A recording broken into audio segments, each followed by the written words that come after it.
Baik, minggu lalu kita sudah bahas tentang multicollinearity ya. Kalau multicollinearity ini satu masalah juga dalam OLS, eh, eh, karena ada spesifikasi dalam modelnya ya, atau salah masukkan data dan seterusnya. Ini jadi kalau multicollinear itu bukan masalah dalam error ya.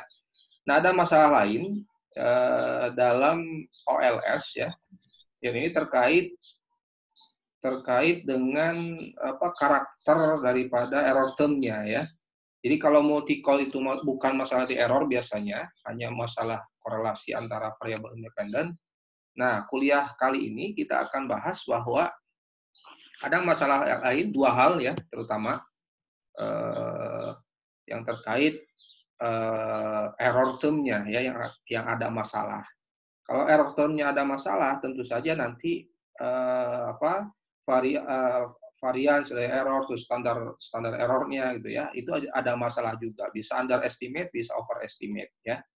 Tentu saja kalau standar errornya underestimate atau overestimate, nanti kan teh hitungnya juga tidak valid lagi gitu ya, karena kan teh hitung rumusnya apa?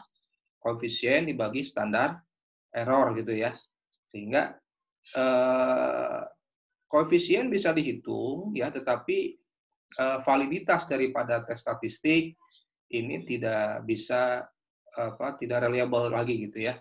Sehingga kesimpulan atau inferensia itu sukar gitu untuk bisa kita percaya gitu ya, karena dengan adanya pelanggaran dalam OLS yang lain yang akan kita bahas sekarang, yakni terkait heteroskedastisitas dengan dengan autokorelasi atau serial correlation ya. Jadi dua hal ini yang akan kita bahas ini adalah permasalahan terkait dalam error term-nya ya. Nah, akan kita bahas satu-satu. Apa sih sebenarnya heteroskedastisitas gitu ya? Nah, kita tahu asumsi error term dalam OLS itu kan harusnya ini salah ya.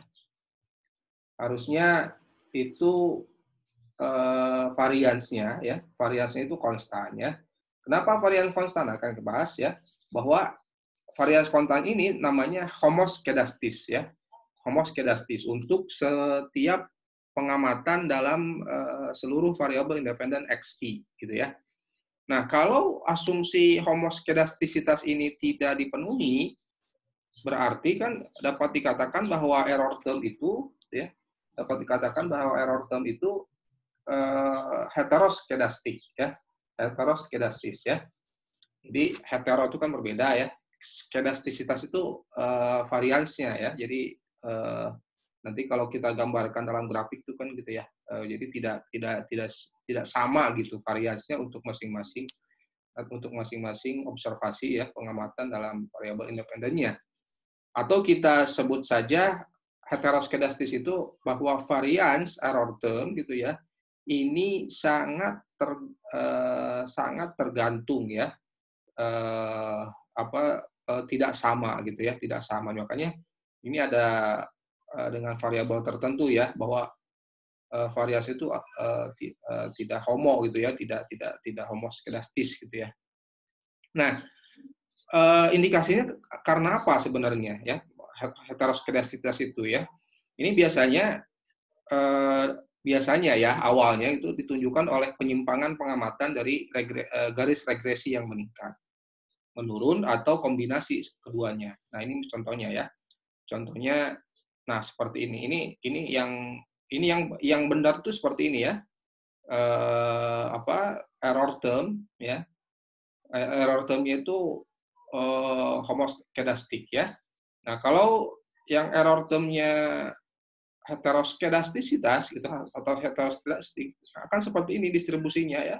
Jadi variasinya tidak sama gitu ya. Di sini variasinya ini kan seragam gitu ya. Tinggi rendah kalau ini variasinya. Nah, ini variasinya tinggi gitu ya. Nah, ini menengah gitu. Nah, inilah gejala heteroskedastis ya secara grafik ya, secara grafik. Nah, contoh ya, ya ini teori juga ya, bahwa ini tidak konstan. Kalau heterosklerosis tidak konstan ya, sehingga bahwa nilai error term itu sangat tergantung pada nilai x ya, sangat tergantung pada nilai x. Atau kalau kita buat fungsi ya, bahwa error term ini varians dari error ini adalah fungsi dari x ya. Terserah ini apakah semakin tinggi x gitu ya. Misalnya kita bagi misalnya income itu bagi dalam berbagai macam kelompok gitu ya. Nah, varians di kelompok berpendapatan rendah misalnya apakah lebih tinggi atau lebih rendah daripada kelompok yang masyarakat kelas atas misalnya atau kelas menengah. Nah, kalau ada gejala seperti itu berarti dapat dikatakan bahwa OLS bisa dilakukan, tetapi tidak efisien lagi, ya, tidak efisien lagi untuk bisa kita bisa menarik kesimpulan dengan data yang sifatnya seperti itu. Nanti akan kita provide juga solusinya ya, solusi kalau ada gejala heteroskedastis itu akan seperti apa gitu ya. Jadi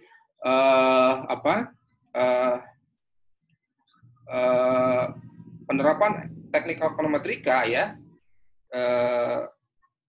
karena errornya memang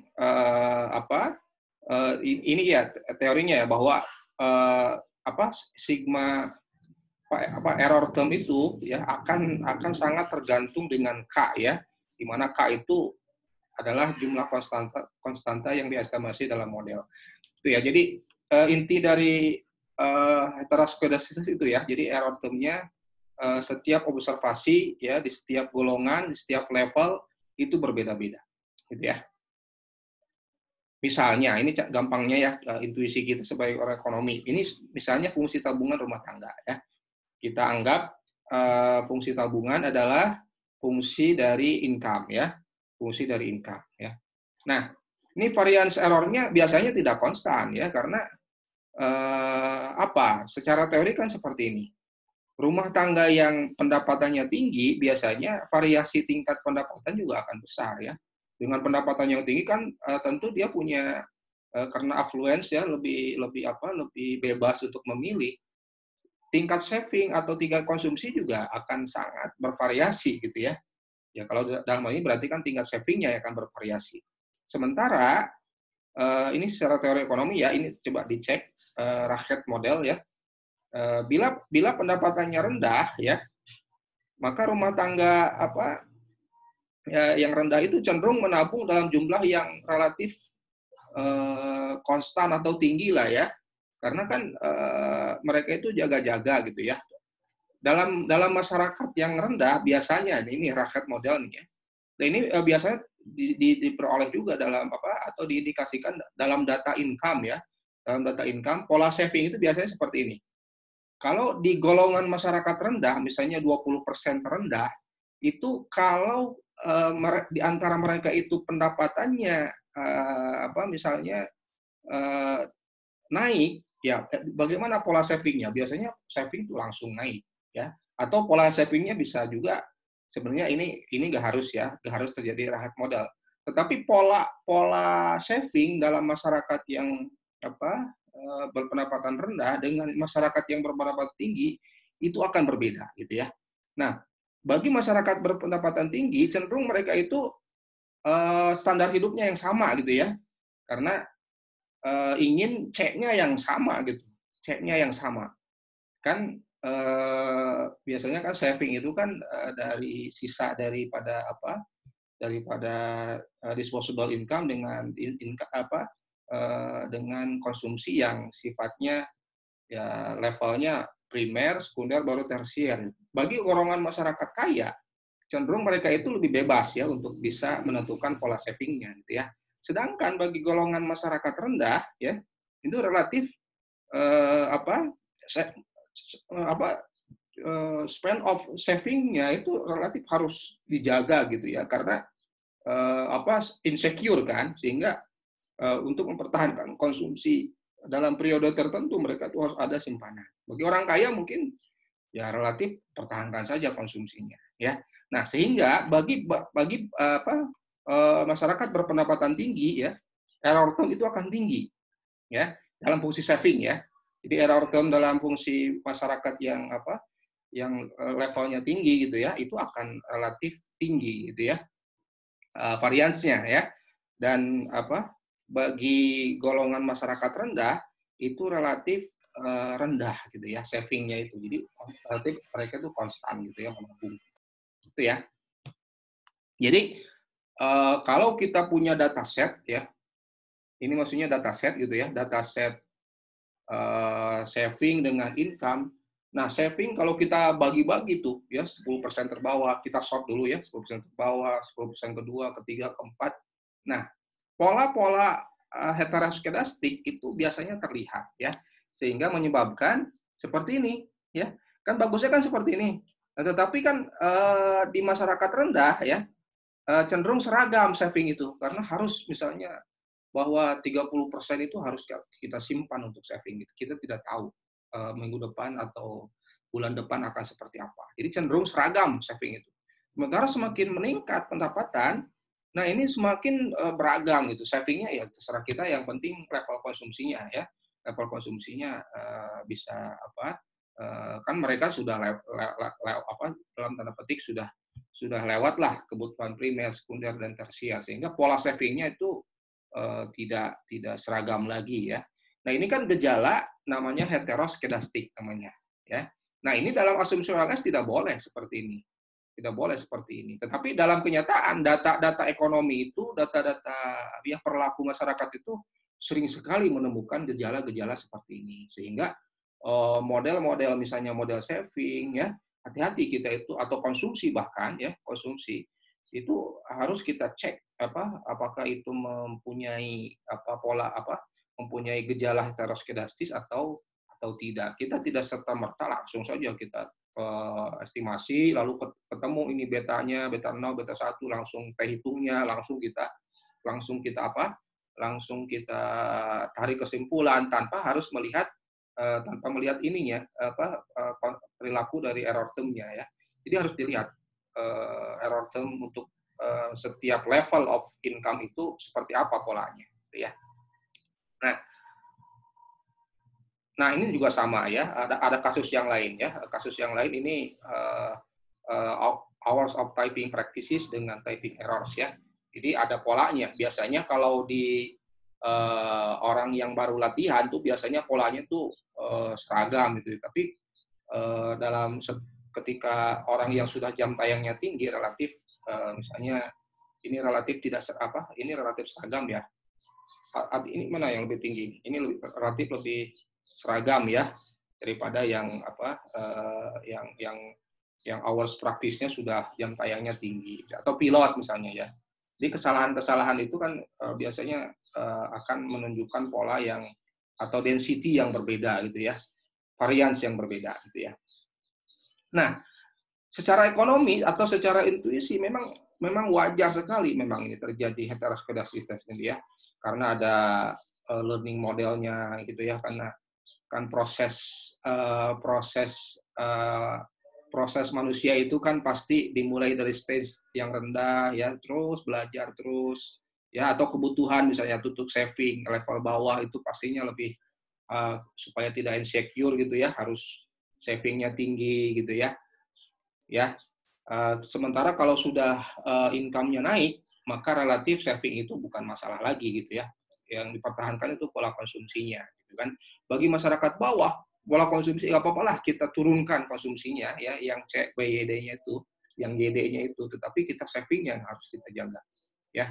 Zaman corona ini sekarang nih kebutuhan akan cash tinggi sekarang ya. Jadi cash is the king ya. Cash is the king. Bahwa cash itu adalah raja sekarang itu.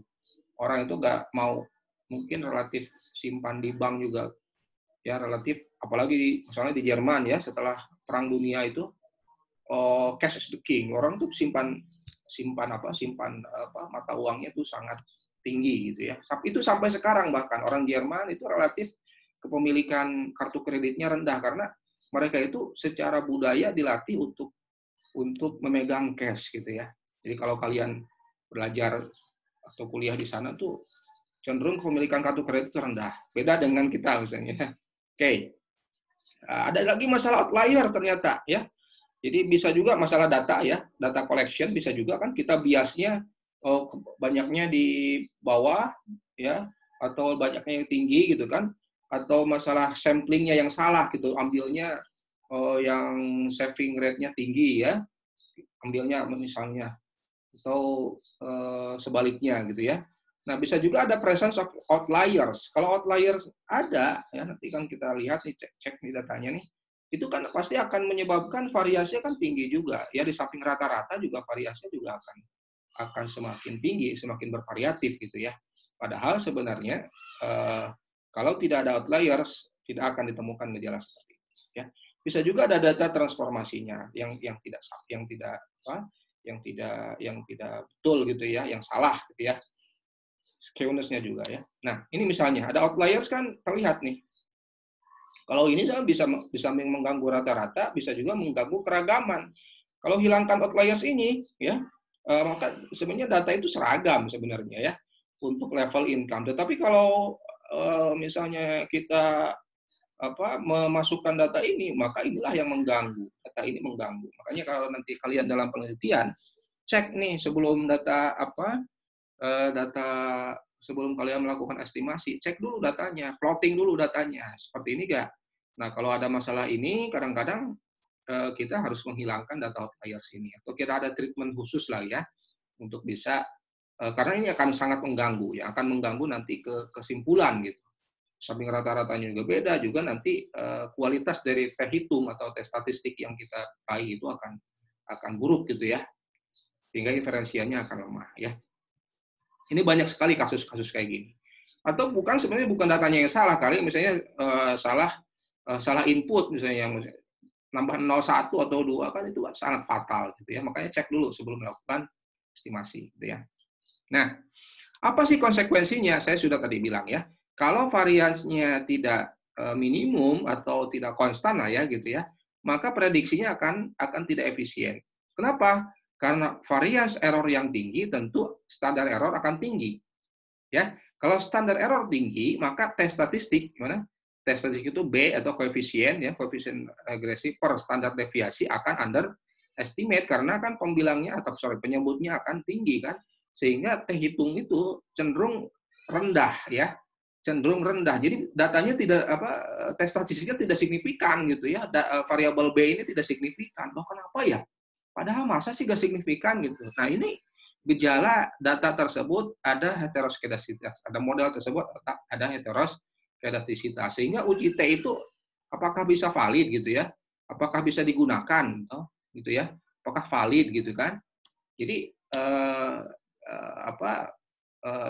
masalah heteroskedastisitas akan mengganggu keinferensial kita ya, bahkan selang kepercayaan juga ya. Kan serang kepercayaan itu kan rumusnya dari varians juga ya. Varians dari B1 misalnya adalah rumusnya ini ya. Varians total dikali errornya dikali 1 per sigma X ya. X-nya ya yang variabel data dari B ini. Ya. Jadi akan mengganggu dalam inferensia juga.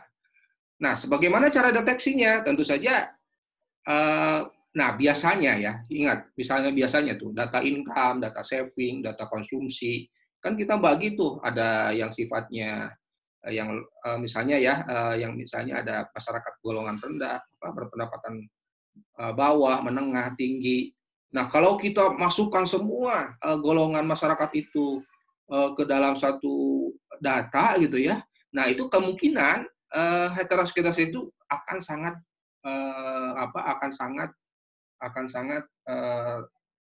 akan sangat terjadi gitu ya. Jadi bisa kemungkinan terjadinya itu sangat tinggi gitu. Makanya ada teknik-teknik bagaimana cara mengeliminasi atau setidaknya ya mengurangi kemungkinan heteroskedastisitas ini.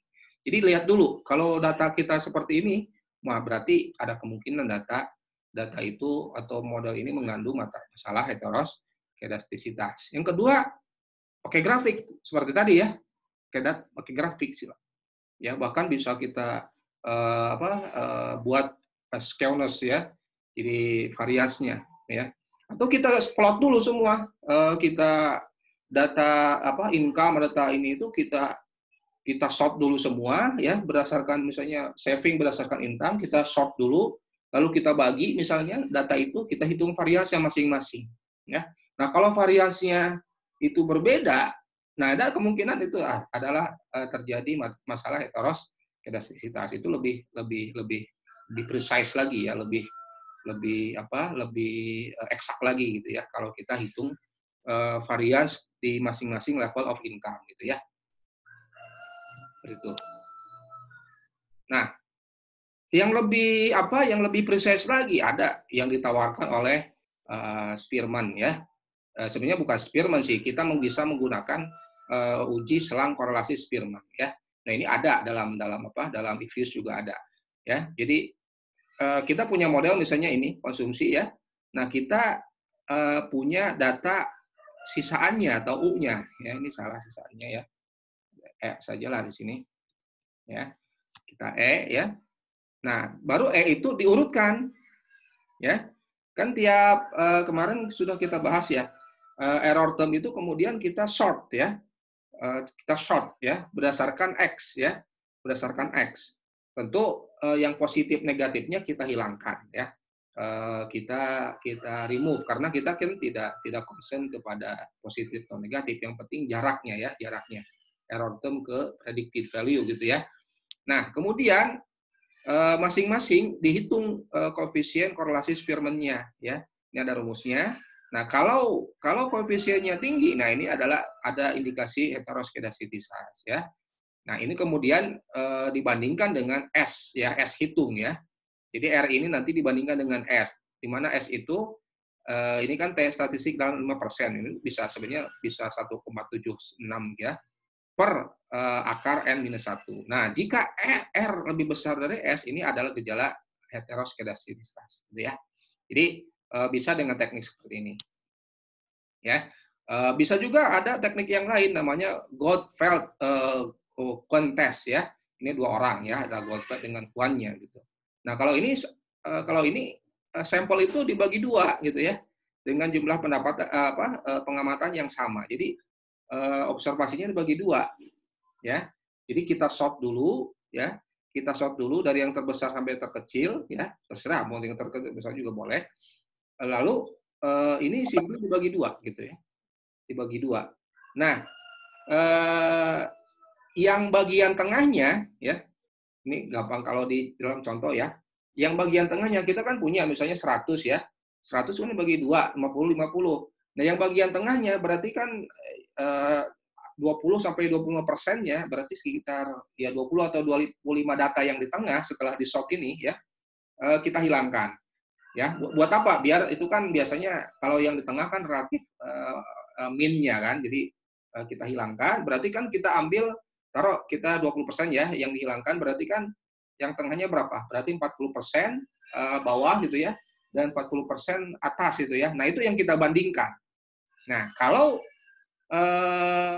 idealnya OLS itu kan kalau ragam dari observasi yang pertama yang 40% awal itu mestinya sama dengan ragam observasi yang atas itu ya. Yang atas. Nah, itu tidak ada tidak ada heteroskedastisitas ya. Kalau ragamnya sama atau mirip lah ya gitu, misalnya di sini misalnya berapa gitu ya. 10 misalnya atau di sini atau 0,5 gitu. Ini 0,49 kan relatif homoskedastis. Nah, itu bagus gitu ya. Nah, kalau tidak sama ya, nah ini akan jadi masalah dengan uji dibandingkan ya antara lambda ini ya dibandingkan dengan F nanti ya. Di Ifuse sudah ada menu ini ya. Jadi simply tekniknya ya intuisi kita kan hanya itu, bahwa bandingkan antara lambda ini ya, lambda ini dibandingkan dengan F ya, F statistiknya gitu ya. F itu ya F tabelnya ya. Ya, kalau ini masih tinggi gitu ya, maka ini tolakan 0 ya, lebih tinggi ya. Maka ini tolak 0. Artinya kalau tolakan 0 berarti ini terjadi heteroskedastisitas gitu ya. Jadi ingat dalam Goldfeld Quant test bahwa tolakan 0 itu ada heteroskedastisitas gitu ya. Nah, ini sama kalau misalnya kasus tadi ya kasus tadi urutkan ada itu, ya kita dapat estimasi S1, S2. Kalau ini ada teknik yang lain ya, untuk kasus N31 gitu ya. Kita urutkan lalu hilangkan hilangkan di tengah-tengahnya gitu ya, lalu kita estimasi masing-masing, lalu kita cari F hitungnya masing-masing, lalu kita kemudian bandingkan antara F hitung F hitung yang kita raih ya dengan F tabelnya gitu ya. Nah, kalau ini karena ini lebih kecil maka ini masih terima H0 gitu ya. Karena kan lebih kecil ya. Jadi ini F hitung ya sebenarnya. Lambda ini kan F hitung ya, ini F tabel gitu ya. Paham ya? Jadi seperti itu tekniknya ya. Tapi kan ini kan prosesnya. Prosesnya kan kita nggak mesti seperti ini sebenarnya. Bisa kalau dalam EVS itu sudah ada template-nya ya. Sudah ada Goldfeld and Quantest gitu ya. Langsung untuk data yang di tengahnya itu sudah otomatis dihilangkan oleh EVS itu ya, oleh software itu. Jadi kita hanya membandingkan nanti F hitung kita dengan F tabelnya. Bahkan probability-nya sudah ada di sana gitu ya. Itu intinya ya. Itu intinya. Nah, ini contoh datanya ya. Contoh datanya. Nah, deteksi yang lain bisa juga Brush, Hagan, Godfrey test ya. Jadi ada teknik yang lain. Kalau ini hanya ini membandingkan ya, N ini observasi ya, N dikali R square ya. N dikali R square statistik, ini yang dijadikan acuan kita untuk menerima atau menolak. Yang disebut homoskedastisitas atau H0 itu kita anggap bila chi-square-nya ya, chi-square-nya, ini namanya chi-square ya, secara asimptotik itu secara asimptotik dengan degree of freedom sebagai parameter yang diduga gitu ya. Ini jadi simply kalau ini teknik yang lain ya, sebenarnya ujung-ujungnya sama juga sebenarnya untuk melihat ragamnya itu sama atau beda. Ini hanya teknik yang lain kan. R square kan ujung-ujungnya kan ragam ya, tapi ini dikali N-nya gitu, kali observasinya gitu ya. Nah, di mana H0 itu tidak ada heteroskedastisitas seperti homoskedastisitas. H1-nya adalah ada heteroskedastisitas. Paham ya? Nah, kalau di EViews atau di software yang lain, yang keluar tuh v-value-nya gitu ya. Keluar v-value-nya. Jadi kalau misalnya 0,000 gitu ya, nah ini berarti kan kurang dari 0,5 sehingga tolak H0. Kalau tolak H0 berarti ada heteroskedastisitas gitu ya. Jadi ini bagus, kalau ini yang diharapkan itu tidak signifikan ya, tidak signifikan sehingga belum kita bisa menerima H0 gitu ya. Ini kalau Bruce, Fagan, Godfrey test gitu ya. Nah ini tekniknya ya, hanya jadi Lagrange multiplier ini simply adalah N kali R square yang kemudian dibandingkan dengan chi-square-nya ya, chi-square-nya gitu ya.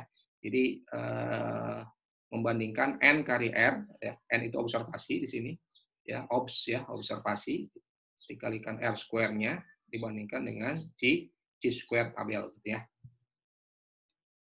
Nah, ini output-nya ya. Jadi mana? Nah, ini N kali R square ya. Ini 1,77 ya. Ya cukup ini saja sebenarnya probability chi-square-nya lihat nih. Ya, ini dengan berbagai macam teknik ya. Ini kan berarti masih tidak signifikan ya. Artinya tidak ada heteroskedastisitas, artinya homoskedastis karena kita masih menerima H0 gitu ya, atau belum cukup bukti secara statistik itu belum cukup bukti untuk bisa menerima H1 ya, karena probability statistiknya tinggi gitu ya. Ya. Oke. Ada lagi white ya, heteroskedasticity. Nah, ini white ini dalam EViews ya ada langsung. Ini kalau dalam white itu simply kita itu setelah dapat residual, setelah melakukan regresi kan kita sudah dapat residualnya. Lalu kita cari residual testnya, langsung misalnya kita memakai white heteroskedasticity test gitu ya. Nah, keluar angkanya.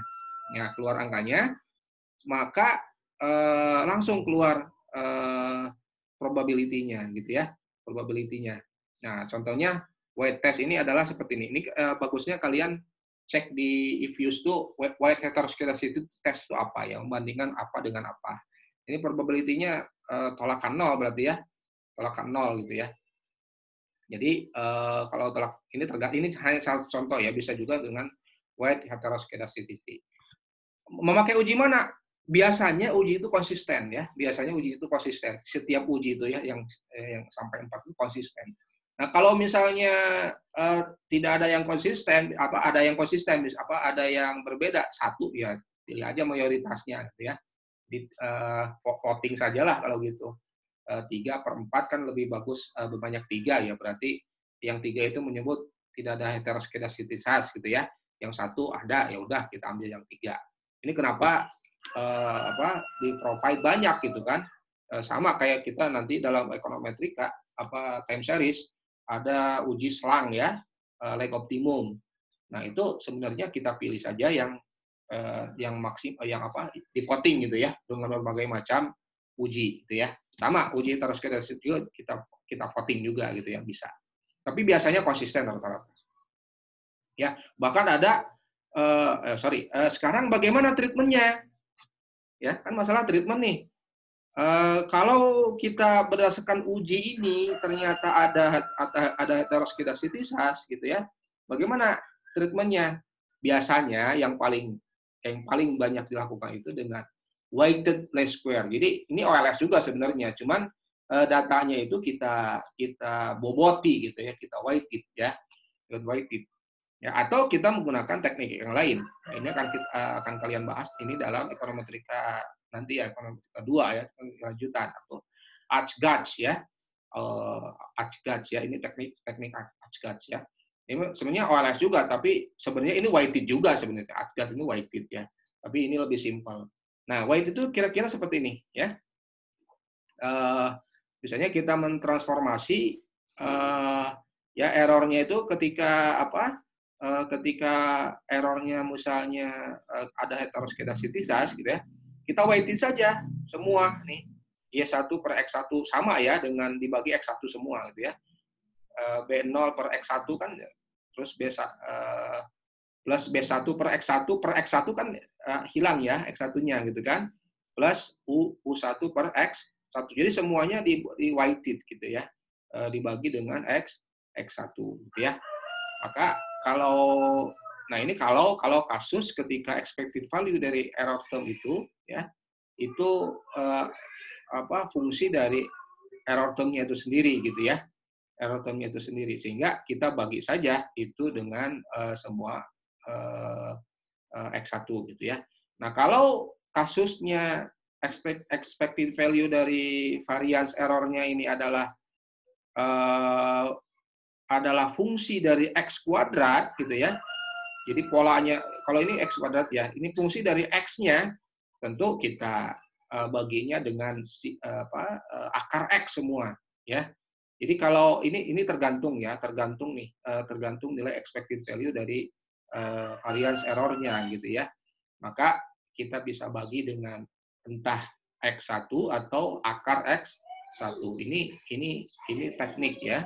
Ini namanya weighted least square. Ini gimana caranya? Ya bagi saja datanya gitu kan, bagi datanya semua gitu ya. Bagi data atau setelah estimasinya kita bagi semua gitu ya. Ini weighted ya, setelah estimasinya kita bagi semua ya. Ya.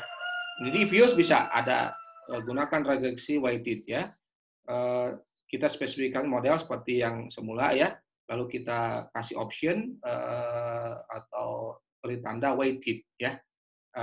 Nah, kalau dalam review sudah langsung ya, kita tidak melakukan hal-hal seperti ini lagi nih. Jadi kalau review sudah memprovide ya bahwa kalau ada heteroskedastisitas dengan uji yang tadi itu, langsung saja setelah kita melakukan estimasi ya, lalu setelah itu atau sebelum estimasi ya, option ya, lalu tanda weighted. Oke. Nah, bedanya apa? Kalau estimasinya akan sama gitu ya, tapi Tetapi nilai-nilai tes statistiknya akan berbeda antara regresi yang awal dengan regresi weighted ya.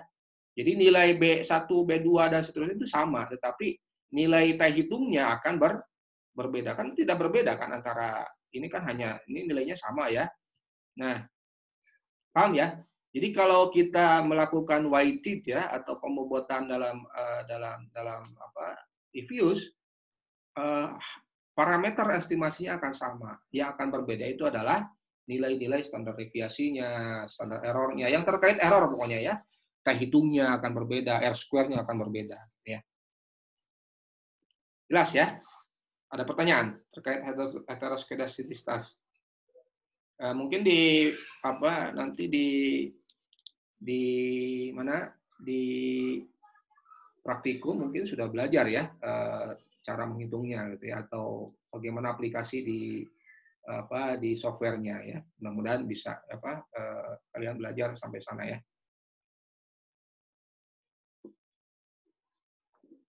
Baik, saya break dulu ya 2 menit. Kalau ada pertanyaan silakan.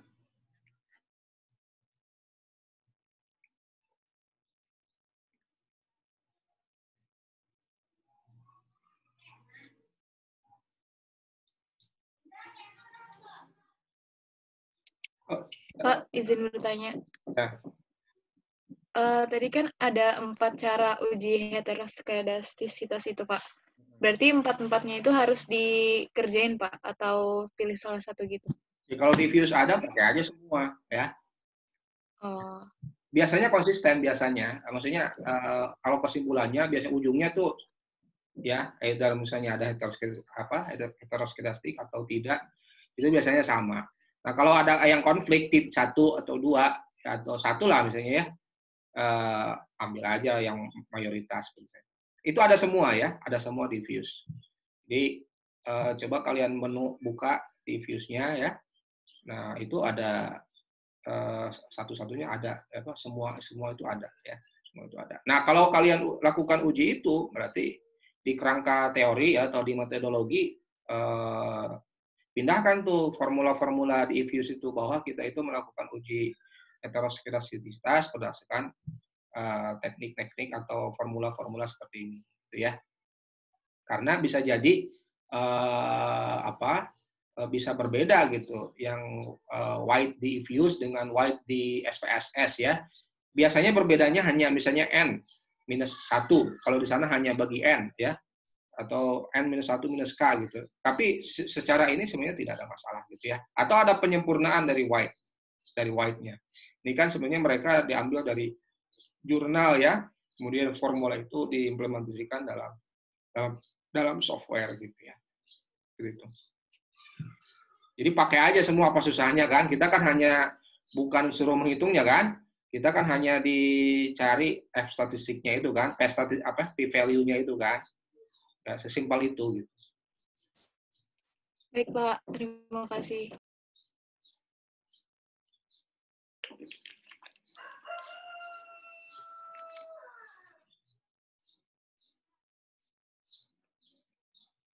Baik, mudah-mudahan cukup jelas ya. Kalian harus banyak belajar ya, di YouTube juga banyak video tutorial, di mana di diffuse juga di software itu digali aja tuh formula-formulanya, atau di Gujarati ya, itu lebih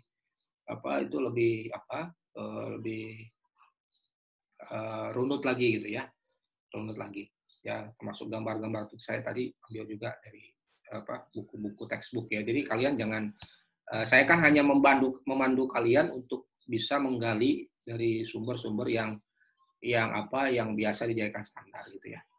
Ya biasanya Gujarati atau jadi dalam akademik ya, dunia akademik itu kalian harus bersikap skeptical ya, skeptik. Jadi harus skeptik terus, mempertanyakan ini dari mana, ini kenapa. Kalau kurang gali yang biasa sudah dilakukan. Misalnya kalau Gujarati kan sudah banyak sekali dilakukan peer review ya, peer review. Jadi sudah direview oleh banyak profesor, direview oleh berbagai macam universitas atau ahli-ahli ekonometrika.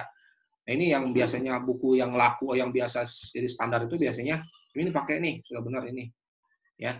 Nah, kalau kita belajarnya dari buku terjemahan atau siapa yang ngarang itu, saya bukan mempertanyakan kapasitasnya ya, tapi kalau menurut saya ya udah kita ambil saja dari yang sumber yang memang itu sudah recognize ya secara internasional. Kalaupun terjemahan kan biasanya ngambil juga dari buku-buku standar itu ya. Jadi dalam ekonometrika itu mudah ya.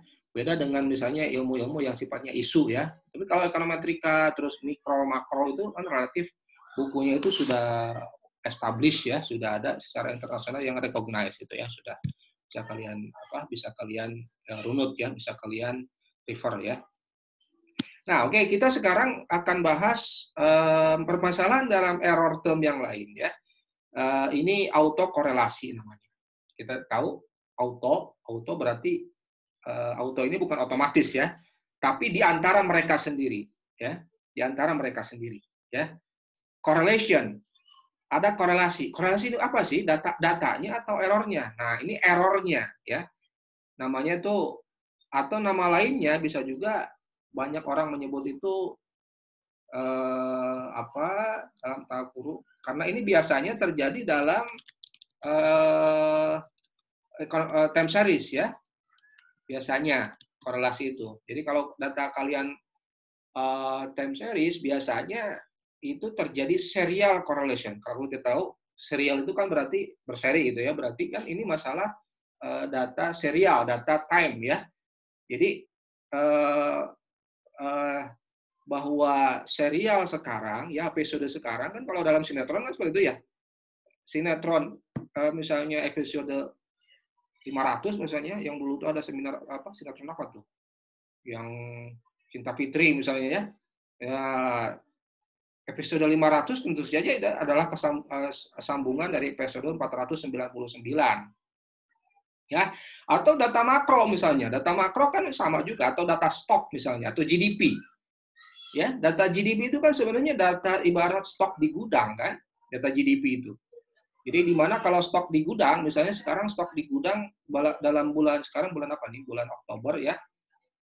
Misalnya 1.000. Data stok di gudang bulan September adalah 900. Jadi sebenarnya stok 1.000 di bulan Oktober itu apa sih sebenarnya? Data 1.000 atau stok gudang di bulan Oktober itu sebenarnya simply adalah stok gudang bulan September plus deltanya ya. Jadi penambahan atau pengurangan. Kalau sekarang 800 berarti kan simply berkurang dari periode sebelumnya. Kalau sekarang 1.000 berarti kan naik 100. Ya. Nah, dari masalah-masalah ada bahwa data sekarang ini sangat dipengaruhi oleh data-data periode sebelumnya. Nah, ada kecenderungan nanti dalam time series dalam regresi juga nanti error term-nya itu juga berkorelasi di antara error term itu, di antara masing-masing observasi itu. Jelas ya. Jadi ingat, data multi-call itu masalah data X-nya ya. X1 ada korelasinya. Heteroskiedasitas itu masalah variance error-nya ya. Yang hetero atau homoskedastis, bagusnya homoskedastis. Nah, tapi kalau autokorelasi ini karena biasanya terjadi, sebenarnya bisa juga sih dalam data cross section juga, karena kan kalau cross section berarti individu ya. Kan perilaku orang tuh mestinya sama. Misalnya kalian nih ada influencer ya, benar nggak? Bahwa perilaku kita dipengaruhi oleh perilaku orang lain, ya. Atau misalnya di kelas karena komtinya melakukan ini, atau siapapun ya yang jadi trendsetter di kelas kalian, ini akan mempengaruhi perilaku individu lain. Nah, itu bisa juga sebenarnya. Jadi nggak harus dalam time series ya, tetapi biasanya kalau data time series itu relatif dia lebih kecenderungan untuk terjadinya autokorelasi itu lebih tinggi. Jelas ya? Ini intuisi buat kalian kenapa sih kita itu harus melakukan uji autokorelasi gitu ya, karena memang secara nature ya, secara alamiah data itu saling berhubungan sebenarnya ya. Data konsumsi, data produksi gitu ya. Data apalagi GDP ya, data money demand, data perbankan misalnya, sekarang pembiayaan perbankan. Pembiayaan perbankan kan itu data outstanding kan. Pembiayaan perbankan di bulan misalnya bank syariah itu ya, di bulan Oktober itu simply adalah data bulan Oktober September plus apa selisih di bulan Oktober itu ya, plus minusnya. Nah, itu kira-kira seperti itu ya. Oke. Nah, menurut OLS kan seharusnya bahwa error term satu pengamatan, satu periode itu tidak tergantung pada nilai U pengamatan lainnya atau sebelumnya, ya. Nah, sehingga kalau ini sangat tergantung gitu ya, maka nanti covariance-nya ya itu tidak sama dengan nol lagi gitu ya. Bagusnya kan covariance itu kan di antara U ini mestinya kan bagusnya kan sama dengan nol gitu ya. Nah, kalau ini dilanggar maka itu ada kecenderungan bahwa estimasi yang kita duga itu mengandung autokorelasi. Simply seperti itu, ya. Simply seperti itu. Ya. Nanti ada teknik-tekniknya. Autokorelasi itu bagaimana menghitungnya gitu. Tapi simplinya seperti itu ya, bahwa karena datanya saling berhubungan antar periode atau antar individu, maka hasil estimasinya juga error term-nya itu juga akan saling berhubungan satu sama lain. Ya. Kalau kita korelasikan error term itu sesama error term dengan periode sebelumnya atau individu yang lainnya gitu ya. Kalau itu ada korelasi atau korelasinya sangat kuat, itulah gejala autokorelasi, gitu ya. Nah, ini ya saya sudah sebut ya bahwa ini banyaknya itu terjadi dalam data deret waktu ya, data deret waktu atau time series gitu ya, siklus ekonomi gitu kan, bahwa itu nilai satu variabel itu dalam satu periode sangat tergantung pada variabel periode sebelumnya. Misalnya contoh investasi atau produk pertanian sudah bahas tadi ya. Atau misalnya kalian melakukan interpolasi. Misalnya data GDP kan tidak ada. Kalian punya datanya bulanan nih. Sedangkan dalam modal kita harus menyebutkan GDP sebagai salah satu variabel X-nya. Nah, kita melakukan interpolasi. Interpolasi itu simply misalnya dari GDP kuartal menjadi bulanan. Nah, itu kan pasti interpolasi itu mengambil data dengan data dari model periode sebelumnya, periode setelahnya, kita cari rata-ratanya gitu kan. Dan biasanya seperti itu. Sehingga kan sebenarnya interpolasi itu kan sangat rawan gitu. Data hasil interpolasi itu sangat rawan ketika kita melakukan regresi dengan data interpolasi itu sangat rawan terjadi autokorelasi ya. Jadi jangan kira ya interpolasi itu bagus juga gitu. Sebaiknya itu alternatif terakhir lah ya interpolasi itu ya. Karena biasanya teknik interpolasi itu menggunakan informasi-informasi dari data-data sebelumnya atau pola-pola data serialnya, pola-pola data time series-nya itu ya. Jadi sangat patut diduga tuh kalau datanya interpolasi itu masalah autokorelasi itu sangat bisa terjadi gitu ya. Nah, ada konsekuensinya. Konsekuensinya apa? Nah, kalau tadi overestimate kan.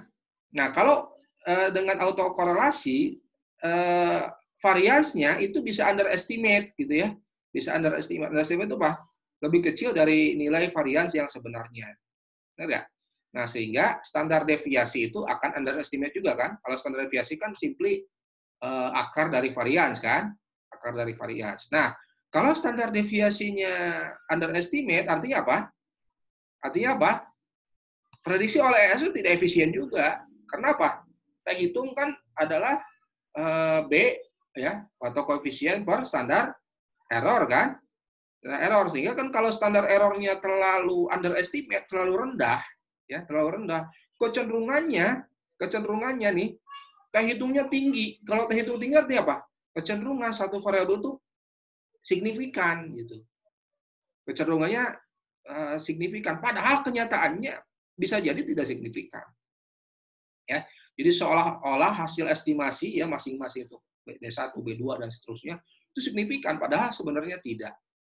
Ya, padahal bisa kemungkinan itu tidak signifikan. Karena apa? Ya signifikan kan karena memang data periode ini dipengaruhi periode sebelumnya atau hal-hal yang lain yang sifatnya memang itu saling keterkaitan antara data serial tersebut, gitu ya.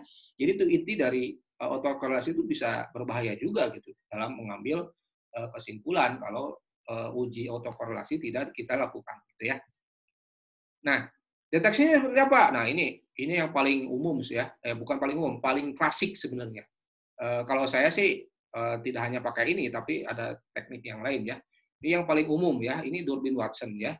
Durbin Watson itu rumusnya ini ya. Kira-kira kan jelas tuh ya. ET minus 1 ya. Berarti kan kita bandingkan kita apa?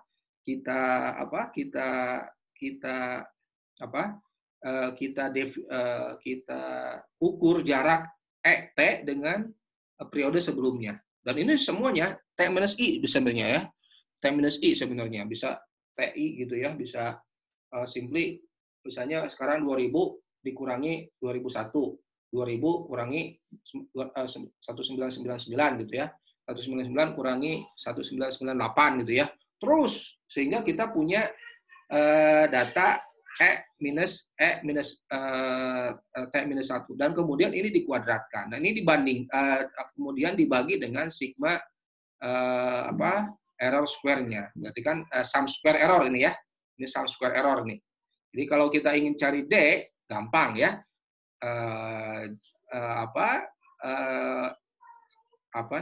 Deviasi dari error ya, dikuadratkan, disigmakan, lalu dibagi dengan sum square error gitu ya. Nah, ini kemudian D bintang ini kemudian dibandingkan dengan DU ya. U itu upper ya, dan DL ya. D itu lower ya. Dan ini ada dalam table yang disajikan oleh Durbin Watson. Jadi Durbin Watson ini memprovide rumus ini ya, menyajikan rumus ini dengan asumsi tadi ya. Kalau ininya kuat berarti kan ada kecenderungan itu ada autokorelasi gitu ya. Nah, kemudian Durbin Watson ini juga memprovide table Durbin Watson-nya gitu ya. Nah, ini kriteria pengambilan kesimpulannya ya. Jika D bintang ini kurang dari DL, artinya kan ada kemungkinan ini terjadi autokorelasi positif ya. Jika D ini lebih besar dari 4 minus DU gitu ya, maka ini kecenderungannya terjadi autokorelasi negatif ya. Atau ketika D ini lebih besar dari DU dan lebih kecil dari 4 minus DU, maka ini tidak ada autokorelasi.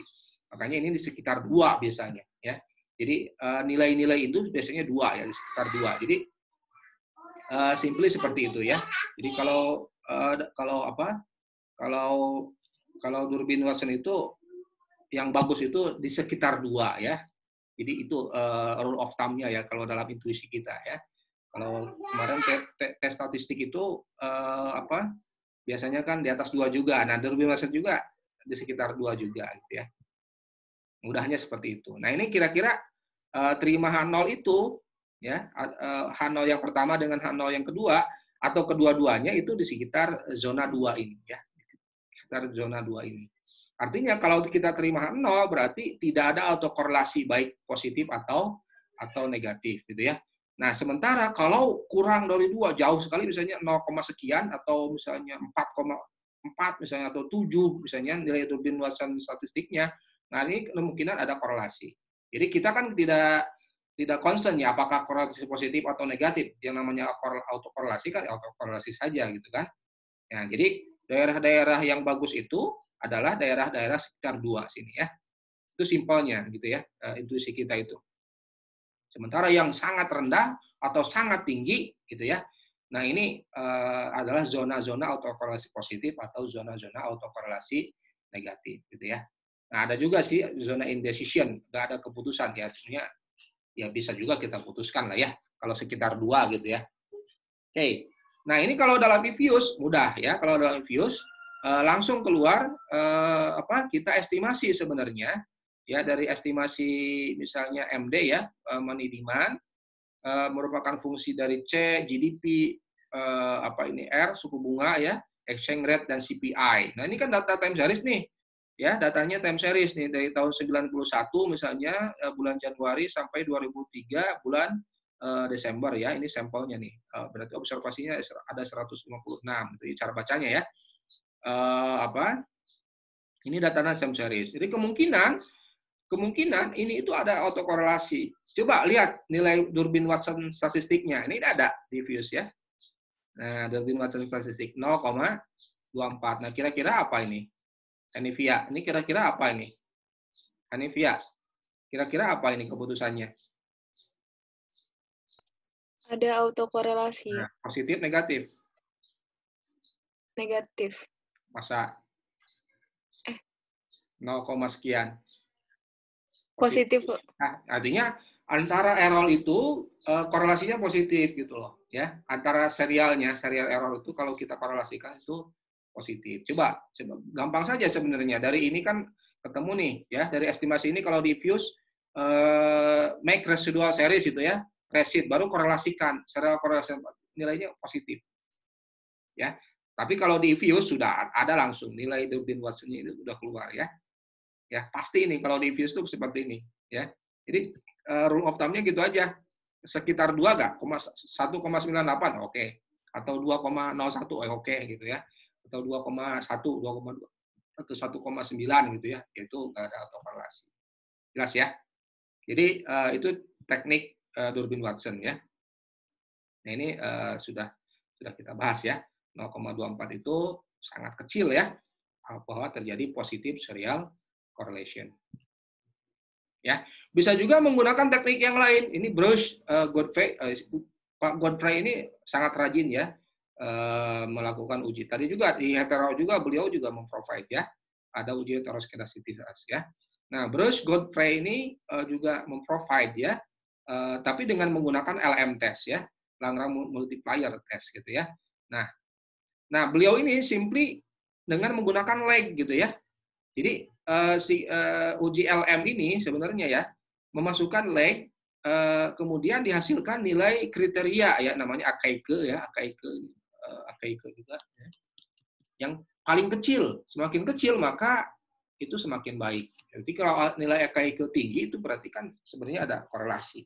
Nah, simply kalau dalam Fuse mudah, kita view residual test, serial correlation LM test, maka akan muncul estimasi seperti ini. Jadi ini tuh kalau kekecilan ya. Ini tuh simply nih dari data dari data ini ya, dari data model awal ini, LM itu sebenarnya meregresikan model tadi dengan residual minus 1, residual minus 2. Berarti T minus 1, T minus 2. Ini yang kecil ya. Residual minus 1, residual minus 2. Jadi LM. Tapi kita tidak melakukan ini sebenarnya. Kalau kita view residual test, correlation test, jadi langsung nih bahwa uji Godfrey serial correlation test itu meregresikan model yang ini itu menggunakan plus variabel independennya adalah residual T-1, residual T-2. Dan terserah sebenarnya ke bawahnya terserah. Semakin banyak juga tidak ada masalah, tapi kan ini simpan ya di sini residual T-2 gitu ya. Nah, hasil outputnya langsung ketemu Lagrange multiplier kan tadi N kali R square ya. N kali R square. Nah, langsung ketemu di sini probability-nya ya. Jadi kan hanya ingin melihat NR square-nya ya, probability-nya adalah 0,000. Artinya kalau ini misalnya nilainya tinggi, artinya tolakan tidak terima 0 ya. Nah, kalau ini sangat rendah probability-nya gitu ya, sehingga kita H1 gitu ya. Jadi ada serial correlation. Jadi sama ya sebenarnya kalau kita intuisi ya, kalau pakai Durbin Watson sudah langsung ya ada dalam OLS standarnya ya, Durbin Watson. Kita nggak ini juga kurang yakin juga melakukan dari view residual test, Lagrange multiplier test ya, yang di-provide oleh Bruce Godfrey serial correlation test. Langsung mereka itu otomatis meregresikan ini plus residual T-1, residual T-2, ketemu ini ya, hasil estimasi seperti ini. Nah, kan ini konsisten ya, konsisten antara apa? Antara estimasi Durbin-Watson tadi ya, teknik Durbin-Watson dengan Gervais-Lagrange multiplier test, gitu ya. Sehingga di sini pun karena tolak H0 artinya bahwa model tersebut memiliki apa? Memiliki dengan tingkat kepercayaan ini sebenarnya bukan hanya 95% ya, tapi 99%. Ini tinggi sekali nih, ya, tinggi sekali nih, probability-nya kan tinggi nih. Nah, maka ini bisa, ya kalau 99% diterima, atau tentu 90% juga masuk ya. Ini ada serial correlation atau auto correlation, ya, paham ya? Nah, bagaimana solusinya sekarang nih? Kita kan cari solusi kan, benar nggak? Makhorijnya kalau bahasa syariah itu. Bolehlah kita cari-cari masalah. Ini kamu ngapain sih uji-uji autokorelasi, cari masalah saja, buat kita bingung hidup kita kan? Nah, tapi kan dari deteksi ini sebenarnya kita bukan akhir dari segalanya gitu ya. Justru deteksi heteroskedastisitas, multikolinear, terus multikolinearitas atau apa? Auto serial correlation. Ini tujuannya kalau kita temukan indikasi pelanggaran OLS itu, tentu saja kita ingin mencari solusinya. Caranya seperti apa? Yang pertama, hilangkan variabel yang sebenarnya berpengaruh terhadap variabel tak bebas. Ya, berarti kan misalnya ya, konsumsi pada tahun T tidak hanya berpengaruh pada pendapatan tahun T, tapi juga pendapatan tahun sebelumnya. Ya, maka bila unsur pendapatan tahun sebelumnya tidak dimasukkan ke dalam model, maka kemungkinan akan terjadi autokorelasi. Ya, nah masalah ini bisa diatasi dengan memasukkan variabel tersebut ke dalam model, gitu ya. Ya, misalnya bila model awal adalah hanya ini, ya, model awal hanya ini, bahwa konsumsi itu hanya dipengaruhi oleh YT, gitu ya, maka dalam dan kemudian ini diperoleh, ya, ini diperoleh kesimpulan ini ada autokorelasi. Nah, model itu kemudian kita tambah saja, kita transformasi atau bahkan kita tambahkan dalam hal ini ya. Transformasi di sini menambahkan model ya, menambahkan model variabel independennya ya, dengan menambahkan YT minus 1. Ya, ini asumsi kita masih OLS ya, belum time series. Bisa nggak YT minus 2? Silakan saja kalau memang ini masih signifikan. Paham ya? Ini berarti B2 ya. B2 YT2 gitu ya. Nah, ini yang berbeda dengan itu. Ya. Jadi tambahkan saja tuh. Ya, misalnya ini hanya modal dari dua persamaan. C itu adalah fungsi dari Y. Kalau di sini ada autokorelasi, coba tambahkan Y T minus 1. Ya, kalau dalam Ifuse sudah langsung T minus 1, T minus 2, T minus 3, boleh, silakan. Tetapi ini di sini T sampai T minus berapa nih? Ya, boleh satu-satu, T minus 1, T minus 2, T minus 3, T minus 4. Silahkan. Tapi kalau sudah tidak signifikan lagi, buat apa ditambah gitu ya. Jadi simply kan bahwa konsumsi ini dipengaruhi. Nah, kita misalnya konsumsi bulan intuisinya ya, konsumsi bulan Oktober itu tentu dipengaruhi bukan income bulan Oktober kan. Kadang-kadang income bulan Oktober belum kita konsumsi kan, karena gajinya misalnya akhir bulan. Benar nggak?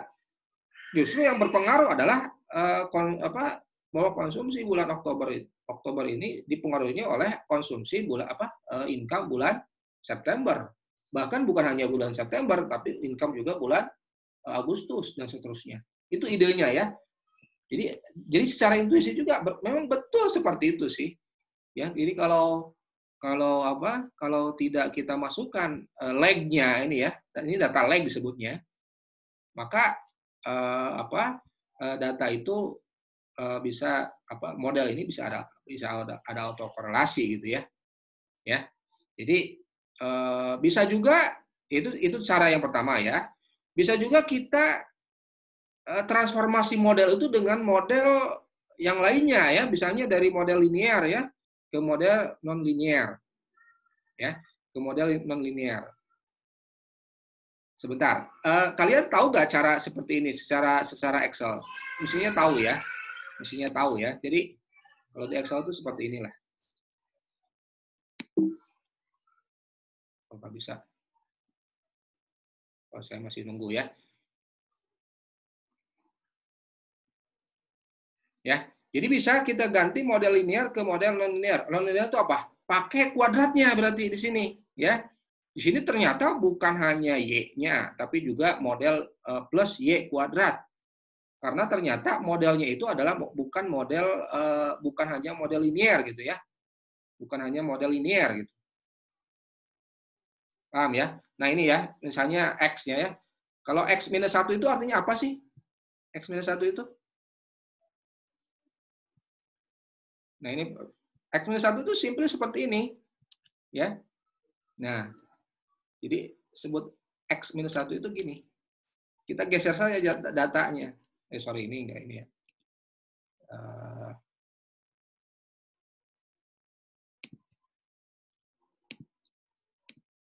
Nah, ini x minus 1 ya. Ya. Xt minus 1. Ya. Tentu saja ada data yang hilang ya di sini. Data bulan Desember yang ujung ini ya, ini 2019 ya. Jadi kita itu meregresikan ke data asalnya ini ya, dan juga data periode sebelumnya. Nah, ini dimasukkan ke dalam model dan itu ada estimasinya juga, ya. Itu seperti itu. Kalau X T-2 gimana? T-2. X T-2. Ya. Jadi T-nya di bawah ya. Nggak bisa saya tulis. Ya, simpel sama tadi. Ya.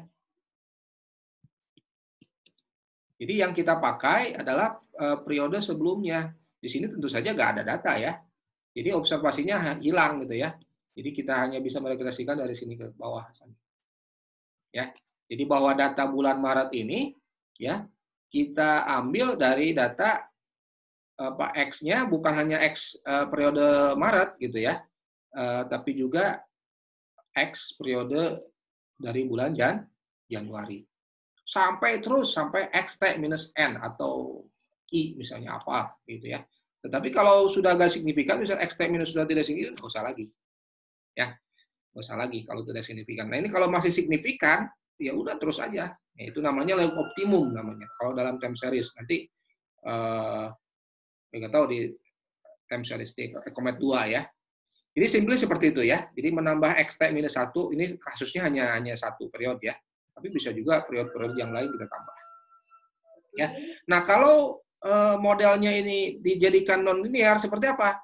Ya bisa ditambahkan di sini sebenarnya. Ya, ini nggak pakai lon lah contohnya ya. Seperti apa? Misalnya ternyata modelnya itu kuadratik sebenarnya. Ini x square berarti kan? X square, saya sebut square aja lah. Ada square ya. Nah, R square ya dikalikan, di-square-kan saja ini. Ya.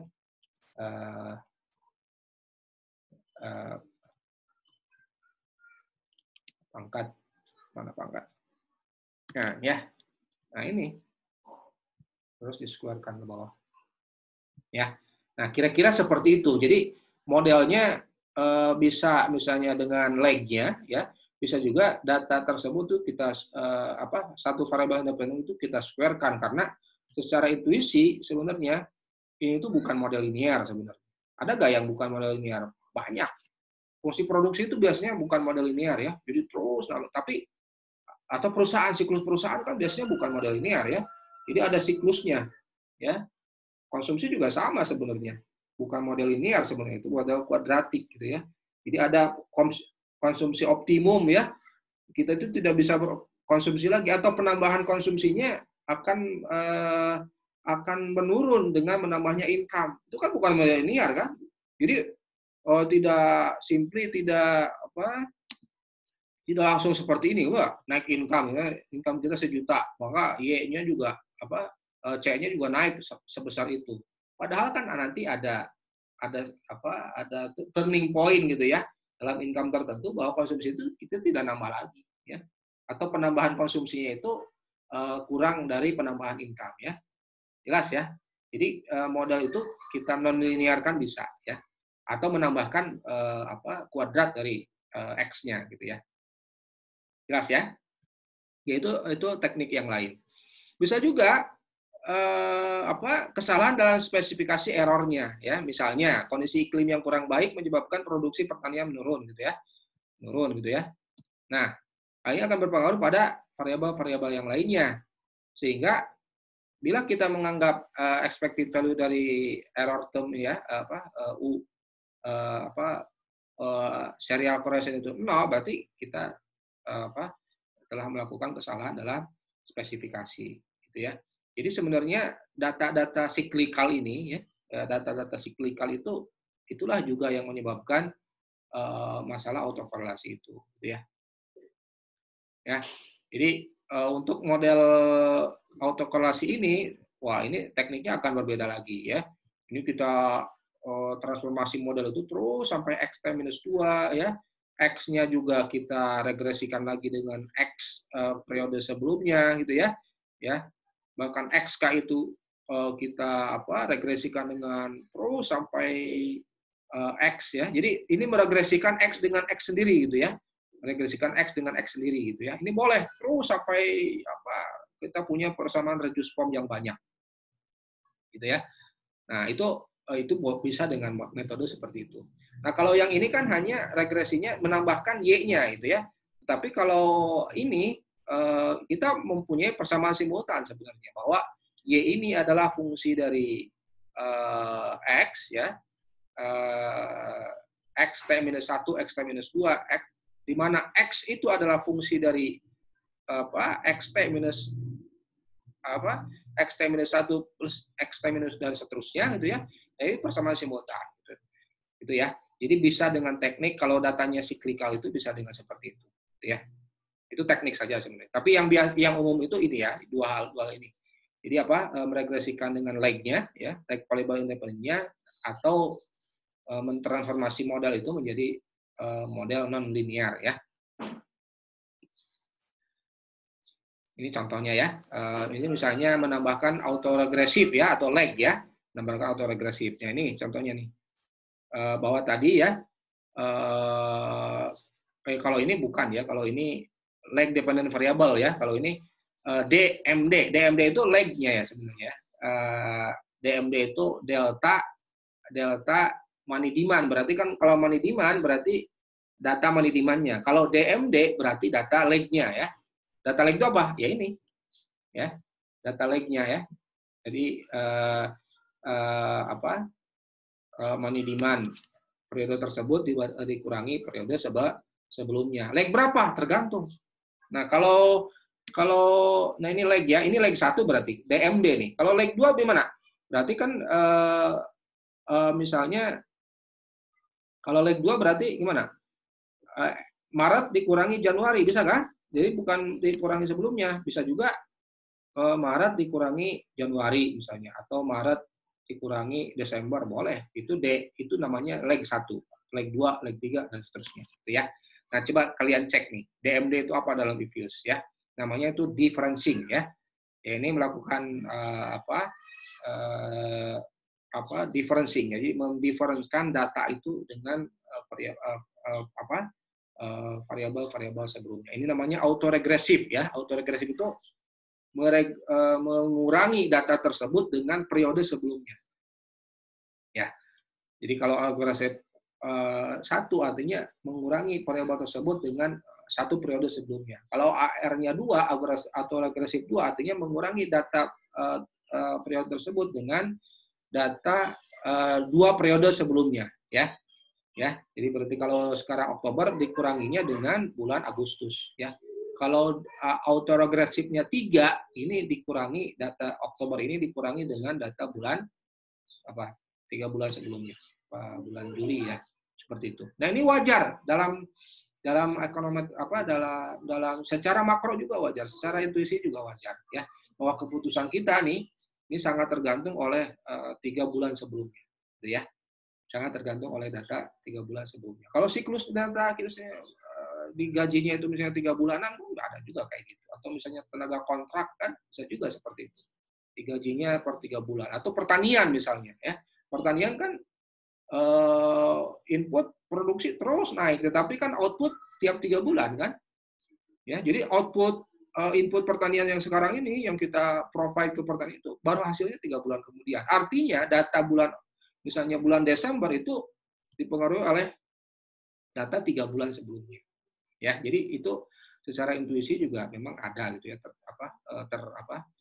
dapat kita pahami gitu, bahwa tidak harus simply mengurangi dari data sekarang ke data periode sebelumnya, tapi bisa juga data 3 periode sebelumnya. Boleh seperti itu ya.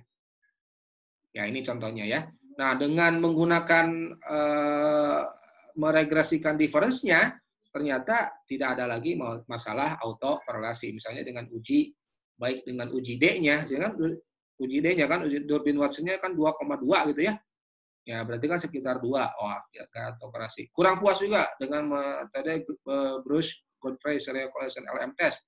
Nah, ternyata ini terimaan 0. Berarti kan tidak mengandung auto korelasi, gitu ya. Jelas ya. Jadi apa sih beda model differencing ini dengan model awal? Nah, kalau model ini kan model awal ya. Model awal ini kan model biasa gitu, bahwa money demand itu dipengaruhi oleh GDP, oleh R, oleh E, oleh CPI ya, data asalnya. Tapi kalau data D ini karena differencing, ini artinya apa?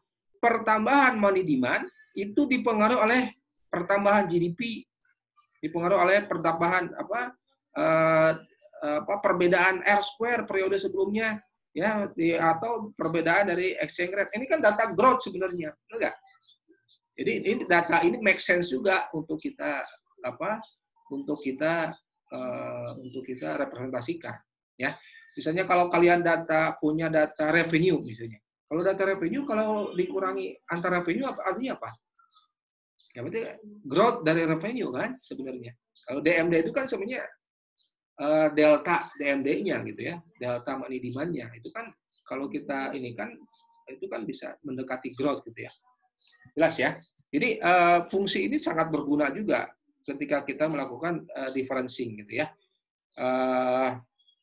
Kalau data asalnya ada autokorelasi, tapi kalau sudah kita differencingkan, itu malah tidak ada autokorelasi. Karena ini kita datanya adalah pertambahannya, ya, meregresikan pertambahan antara data tersebut. Itu ya. Nah, itu kira-kira yang bisa saya sampaikan. Biar kalian tahu lah ya, secara intuisi, secara statistik, secara ekonomi, apa sih sebenarnya masalah heteroskedasitas, masalah autokorelasi itu sampai bisa terjadi ya, sampai bisa terjadi. Dan jangan khawatir, kalian kalau dalam skripsi atau penelitian gitu ya, kalau ada autokorelasi atau ada heteroskedasitas itu wajar sekali ya. Malah kalau misalnya data time series ya, kalian misalnya cek gak ada autokorelasi, saya yang malah nanya tuh, saya nguji kalian, saya malah, masa sih gak ada autokorelasi, gak make sense gitu. Jadi mungkin karena gak tahu gitu kan mahasiswanya, udah supaya gak ada masalah gitu ya, udah gak ada autokorelasi, padahal ada gitu, secara intuisi ya, data time series itu maksudnya ada autokorelasi. Ya, jadi intinya kenapa ini harus dilakukan, karena itu tadi ya, autokorelasi, multikolinear, atau heteroskedasitas. OLS-nya bisa, parameternya kita estimasi, tetapi nilai-nilai tes statistiknya dan nilai-nilai yang terkait error yang lain itu tidak valid lagi. Ya, dan akan menyebabkan kita tidak bisa menarik kesimpulan. Ya, nah itu kira-kira yang bisa saya sampaikan kali ini. Kalau ada pertanyaan silakan.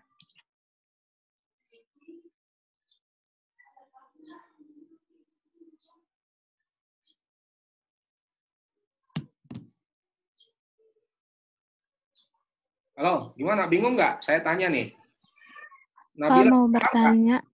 Siapa? Hairnisa. Hairnisa, gimana?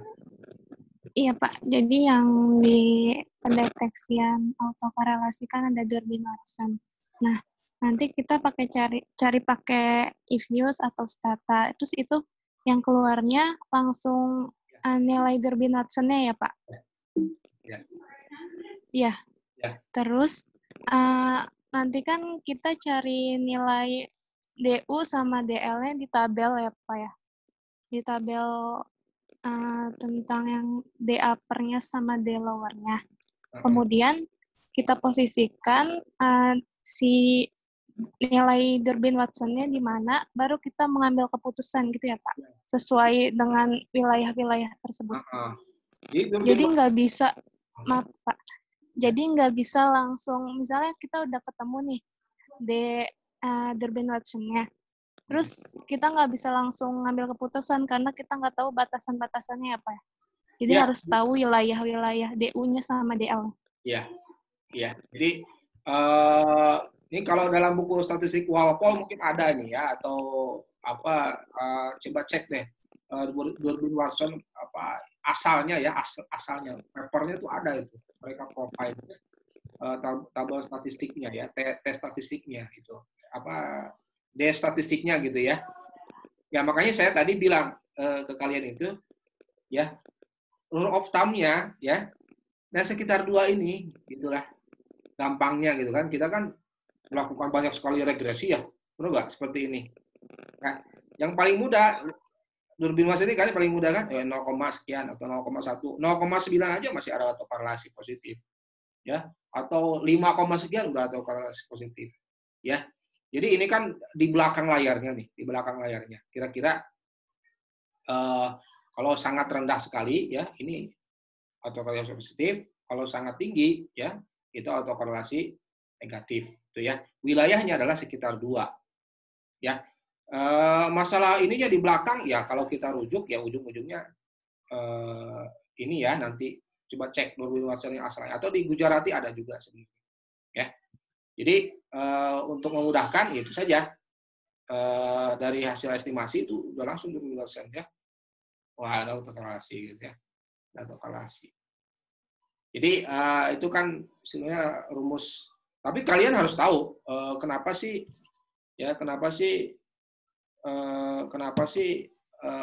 di sekitar 2 gitu kan? Kenapa di sekitar 2? Ya ini karena apa ya, ini sejarahnya ya. Sejarahnya bahwa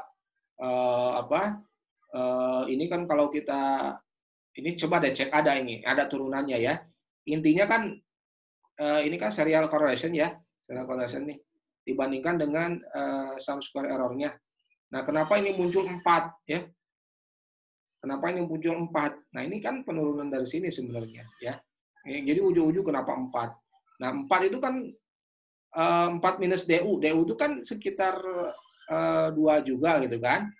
Atau sekitar 4. Kalau mendekati 4, artinya kan kecil ya. Jadi kan semakin DU itu kan 2 ya standarnya nih. DU itu yang bagus kan 2 ya. Yang tidak ada korelasi baik ke kanan atau ke kiri gitu kan. Ya. Jadi makanya D itu yang bagus ya 2 gitu kan. Enggak? 2 yang bagus. Sekitar 2 gitu ya. Enggak persis 2 gitu, jadi sekitar 2. Ya. Ya yang lebih precise lagi sebenarnya pakai ini ya. Kalau ini sudah melakukan tes statistiknya ya. Sudah ada probability-nya gitu ya, untuk menolak atau menerima nol, atau dengan teknik yang lain ya. Gitu. Jelas ya? Iya Bapak, baik, terima kasih Pak. Silakan, ada lagi.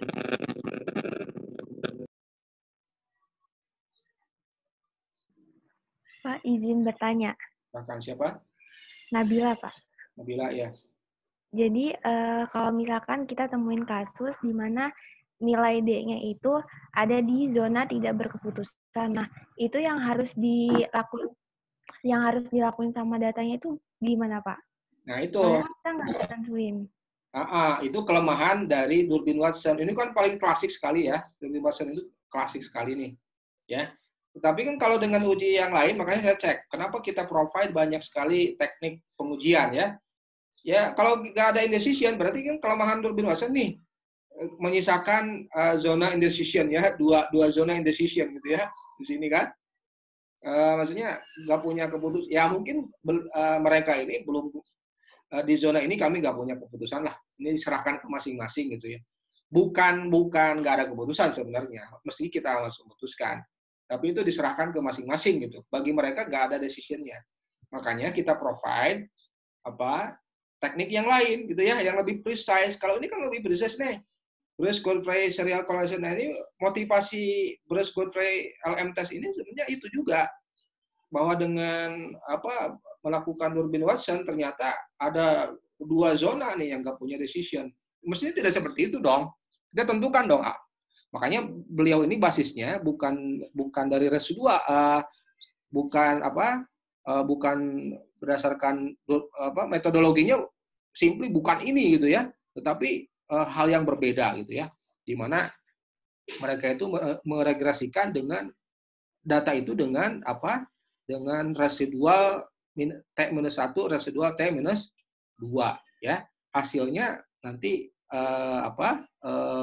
Lagrange multipliernya n kali obs-nya itu kemudian dibandingkan dengan nilai chi-square-nya ya, chi-square-nya. Jadi pendekatannya berbeda. Tapi kalau ini sudah pasti ada keputusan. Benar nggak? Terserah mau dengan selang kepercayaan berapa atau alfa berapa. Ya. Di sini misalnya kalau 0,05 berarti kan dalam 5%, atau 0,01 ya artinya dalam 10%. Ya. Jadi sudah ada keputusan nih dalam serang kepercayaan berapa ini punya autokorelasi atau tidak punya autokorelasi. Ya. Seperti itu. Jadi kalau dalam Durbin Watson itu pasti salah satu kelemahannya ya ada zona indecisive ya. Zona tidak ada keputusan. Tapi kalau menurut uji yang lain mestinya ada keputusan, benar nggak? Terserah. Kalau di sini mainannya dalam selang kepercayaan berapa atau alfa berapa di sini? 5%, 10%, ya terserah. Biasanya kalau dalam ekonomi 5%. Tapi kalau dalam kedokteran misalnya 0,1% ya, karena ini kan menyangkut nyawa. Kalau ekonomi ya intuisinya 5% masih bisa lah. Kalau 90% kita kan percaya gitu kan, 95% kan oke lah, itu secara statistik bisa gitu ya. Paham ya? Jadi Durbin Watson itu kelemahannya, kita bisa provide uji yang lainnya. Baik Pak, terima kasih. Ya.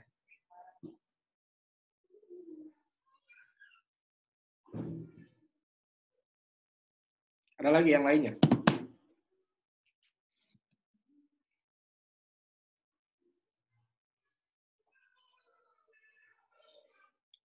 Baik, kalau tidak ada, paham ya? Paham ya? Ini soalnya kuliah terakhir UTS, dan kemungkinan UAS saya tidak mengajar kalian ya. Pak, mau tanya Pak. Wah. Dari Amira, kira-kira nanti jenis soal UTS seperti apa ya Pak? Waduh, kamu masih sih, biar belajar ya. Tanya deh, saya nanti bilang ke praktikan kalian ya. Tanya itu aja. Ya. Baik, terima kasih Pak. Biar kalian serius. Praktikumnya udah selesai belum? Praktikumnya udah selesai belum? Nanti Kamis masih ada, Pak. Ya udah ya. Tanya ke mereka aja. Ya. Ya bisa ada jawabannya, bisa enggak. Kalau mereka mungkin, wah ini kan rahasia kan biar kalian belajar ya. Kalau mereka bermurah hati memberikan kisi-kisi ya alhamdulillah. Kalau enggak ya berarti kalian harus hidup dengan misteri ya. Dengan misteri biar kalian bisa termotivasi untuk belajar gitu ya. Tanya ke praktikan kalian ya. Nanti saya bilang ke mereka.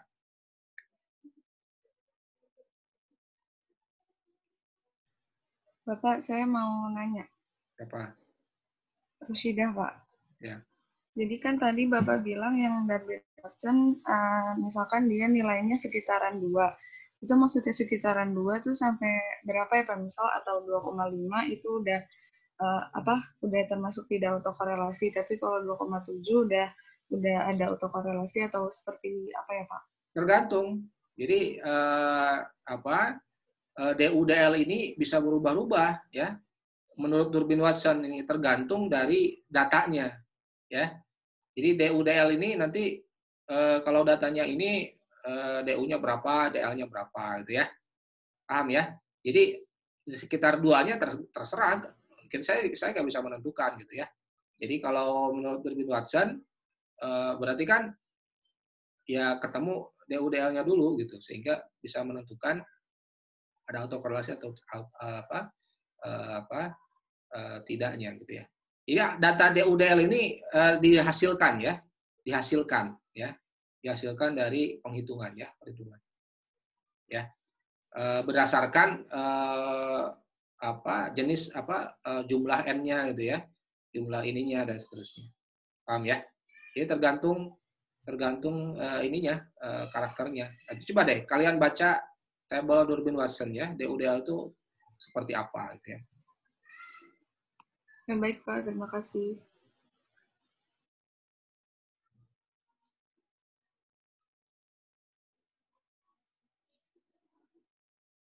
Ada lagi?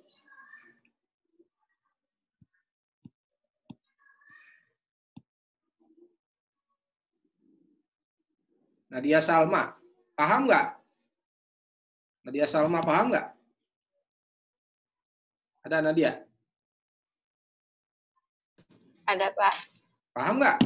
Ya, sampai kuliahkan.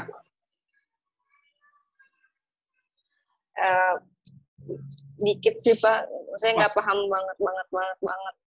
Wah, dikit. Gimana deh kalau sedikit? Kamu siap ujian nggak? Aku lagi ini sih, Pak. Lagi nyoba ngulang video Bapak yang di YouTube dari yang pertemuan 2. Ya, boleh. Ya. Tapi dalam praktek nanti ya, saya ini ke kalian tuh ya harus tahu di belakang layarnya seperti apa. Tapi lebih penting dari itu adalah bagaimana posisi kalian. Kalian kan levelnya sebenarnya software bisa melakukan itu, tapi di belakang software itu ya kalian harus tahu ini diperoleh dari mana. Itu ya orang ekonom itu seperti itu ya. Ini kan levelnya kalian kan penerima manfaat sebenarnya dalam ekonometrika ini untuk kalian bisa mempunyai keputusan dalam bisnis gitu ya, keputusan atau decision atau kebijakan gitu ya. Atau kalau kalian misalnya berbisnis ya atau perusahaan ya keputusan dalam perusahaan. Jadi lebih penting itu adalah interpretasinya ya. Kalian harus tahu belakangnya harus gitu. Kalau nggak tahu nanti kita bisa salah gitu dalam keputusan. Yang lebih penting dari itu bagaimana cara ini ya. Bagaimana cara kalian ini nih ya membaca nilai-nilai ini ya, membaca nilai-nilai ini ya. Membaca ini apa sih, regresi apa ini MD? Beda dengan DMD ini ya. Itu yang lebih penting lagi ya. Bagaimana cara menginterpretasikannya? Kalian jangan sampai salah ya sebagai seorang ekonom ya atau sarjana ekonomi. Ya, itu yang lebih penting lagi. Ya.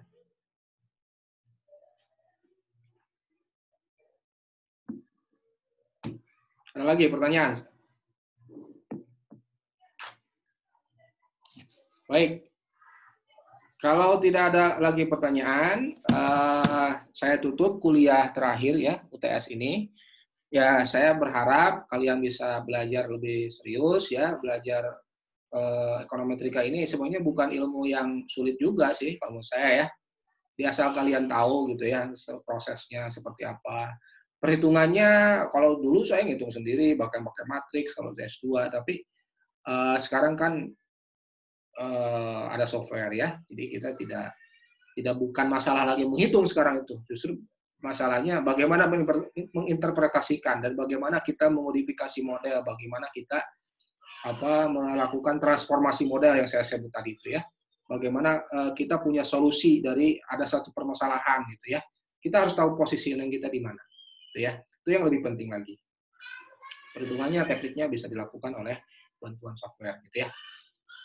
Itu mudah-mudahan ada manfaatnya dan ini akan sangat terus ya bermanfaat bagi kalian ya ke depannya ya. Baik kalian itu sebagai nanti apalagi akademisi, apalagi praktisi atau kerja di Bank Indonesia atau di mana Bappenas atau dimanapun, terus dalam ekonomi akan melakukan metode-metode seperti ini ya. Kita ingin memutuskan satu perkara itu pasti dengan data. Data itu belum menjadi informasi gitu ya. Data itu belum menjadi informasi. Data menjadi informasi itu harus diolah dulu ya. Diolah dengan salah satunya ya dengan metodologi yang inferensia ya, teknik VLSI biasanya. Dan juga ada pengembangan teknik-teknik atau metodologi-metodologi yang lain. Ya, jadi saya akhiri sampai di sini. Mudah-mudahan ada manfaatnya dan ini bisa menjadi ilmu yang bermanfaat buat kalian gitu ya, sehingga kalian bisa dengan ekonometrika ini bisa menambah daya analisa kalian gitu ya, bahwa ya seperti itulah data berbicara gitu ya, untuk menangkap satu fenomena, menangkap teori yang ada apakah relevan atau tidak gitu ya. Teori mestinya relevan, tetapi kan dalam situasi tertentu itu kan tergantung datanya juga. Apalagi sekarang misalnya kemarin aku sudah bilang dummy variabel, kalau dalam corona atau COVID-19 ini bisa tidak relevan atau anjlok. Nah, ini apanya? Apakah slope-nya atau intercept-nya gitu ya? Atau ada autokorelasi atau ateroskedasitas dari sisi error term-nya gitu ya. Nah, saya harap mudah-mudahan ini ada manfaatnya, kan kalian juga bisa tidak traumatik lah ya dengan ekonometrika ini, bahkan ya mudah-mudahan ada di antara kalian yang tertarik gitu ya, dan bahkan terus menggunakan nalar ekonometrika ini dalam kehidupan sehari-hari ya. Bahkan untuk kalian bisa decision making itu harus dengan hal-hal teknik, bisa jadi ya dengan hal-hal seperti ini. Atau minimum orang lain yang mengerjakan ini, kita yang menangkap informasi ini, sehingga kita bisa melakukan memutuskan satu perkara ya. Jadi harus research based ya, research based decision making ya. Entah itu keputusan dalam bisnis atau keputusan level mikro, makro dan seterusnya ya. Itu inti dari ekonometrika itu ya, dan juga nanti metodologi ya. Mungkin dari saya cukup segini. Mohon maaf kalau ada kesalahan ya. Dan mudah-mudahan kita bisa memperoleh ilmu yang bermanfaat ya buat kita hidup bukan hanya di dunia, juga di akhirat juga. Sekian. Assalamualaikum warahmatullahi wabarakatuh. Waalaikumsalam warahmatullahi Waalaikumsalam. Terima kasih Bapak. Waalaikumsalam. Terima kasih Pak. Saya Ed ya. Terima kasih, Pak. Iya, Pak.